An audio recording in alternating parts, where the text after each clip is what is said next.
Guys, welcome to my another blog. আর good morning. আমরা এখন সকাল সকাল উঠে গেছি, আর আমার পড়ানো ছিল, তো পড়ানো কমপ্লিট হয়ে গেছে। এদিকে কুট্টুস কি খাচ্ছ? চকো খাচ্ছে। আর আমার ভাত খাওয়া হয়ে গেছে, আমি এখন রেডি হবো, 10টা বেজে গেল। তো এখন আমাকে অফিসের জন্য তাড়াতাড়ি ফটোফট রেডি হয়ে বেরিয়ে পড়তে হবে। তো চলো রেডি হয়ে যায়। সো গাইস, আমি পুরো রেডি হয়ে গেছি আর বেরিয়ে পড়েছি অফিসে যাওয়ার জন্য। এখন আজকে আমি টোটো নেবো না, যেহেতু আমার হেঁটে যাবো, অনেকটা টাইম আছে, তাই টোটো নিলাম না। চলো। সো গাইজ, আমি তো অফিসে চলে এসেছি, কিন্তু অফিসে তালা ঝুলছে। চলো, মানে এখনো পর্যন্ত কেউ আসেনি। আমি আজকে অনেক ফার্স্ট চলে এসেছি। এখন কি করা যায়? ওয়েট করো, তারপরে আসুক। প্রথমত আমি অফিসে গেলাম, একটু লেট হয়েছিল সবার আসতে, কারণ আমি খুব তাড়াতাড়ি চলে এসেছিলাম। তারপরে আমরা চলে গেছিলাম মেকআপ ক্লাসে। তো অন্তরাদি আমার জন্য দাঁড়িয়েছিল, দেন আমরা একসাথে ঢুকে গেলাম মেকআপ ক্লাসে। এবং আমাদের দুজনের একটু লেটই হয়েছিল, সবাই চলে এসেছিলো।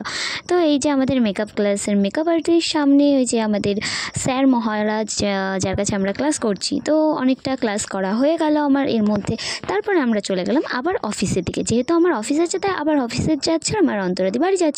আর এখানে এসে দেখি অফিসে এসে স্যার বা স্টাফ কেউই নেই। তো ওই জন্য আমি বাইরে দিয়ে ঘুরে বেড়াচ্ছিলাম আর ভিডিও করছিলাম, কারণ স্যার একটা কাজে গেছিলো। তারপরে আমার খুব খিদে পেয়ে গেছিলো, যেহেতু আমি দুপুরবেলা কিছু খাইনি, তো টিফিন নিয়ে এসেছিলাম। কিন্তু খাওয়ার ইচ্ছা করছিল না, যে সবাই আছে সবার সামনে খাবো, কেউ খাবে না। বাট আমি সবাইকে অফার করলাম যে সবাই আমার কাছে শেয়ার করে খাও, কিন্তু কেউ খেলো না।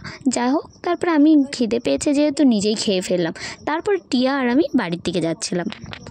বাড়ি যাওয়ার সময় বামনগোলা মোড়ে একটা নতুন ক্যাফে খুলেছে। এবার আমি আর টিয়াও ওই ক্যাফের সম্বন্ধে গল্প করতে করতে যাচ্ছিলাম, এবং আমার অনেক ইচ্ছা ছিল যে ক্যাফেতে যাব। তো টিয়া বললো চলো যেয়ে দেখাই যায় কি আছে না আছে, খাওয়া যাক।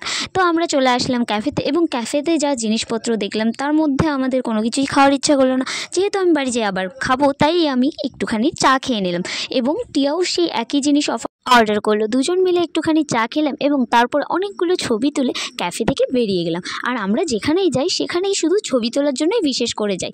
আমরা প্রচুর পরিমাণে ছবি তুলেছি, চা হাতে নিয়ে, চা খেতে খেতে, এবং আমরা বসে অনেকক্ষণ ছবি তুললাম, এবং সবাই আমাদের দিকে তাকিয়েছিল।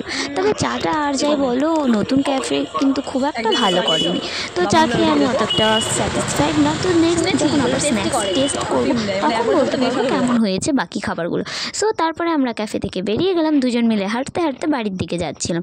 ও চলে যাবে শিক্ষক পল্লীর দিকে, আর আমি যাবো নয়াপাড়ার দিকে। তাই একসাথে কিছুটা পথ চললাম, তারপরে আমি বাড়িতে পৌঁছে গেছি। একটা আপা দাও, আরো আরো আরো আরো আরো আরো আরো ঠিক আছে। বাড়ি থেকে কিছুটা খাবার খেলাম, এবং তারপরে ফটাফট চলে আসলাম টিউশন পড়াতে। যেহেতু ওমকে বিকালে পড়ানো থাকে, তো ফটাফট খাবার খেয়ে চলে এসেছি ওমকে পড়াতে। তারপরে ওমের এই যে দেখো ছুটিও হয়ে গেছে। আর বাহ, ক্যা বাত হে। সো গাইস, আমার পড়ানো হয়ে গেছে, আর আমি এখন বাড়ির দিকে যাবো। আর আমার এই যে দেখো স্টুডেন্ট, ও মিস্টার ঋদ্ধিমান রয়, ওই ভালো নাম। তো যাই হোক, এখন পড়ানো হয়ে গেছে, এখনকার মতন আমরা যাই। টাটা।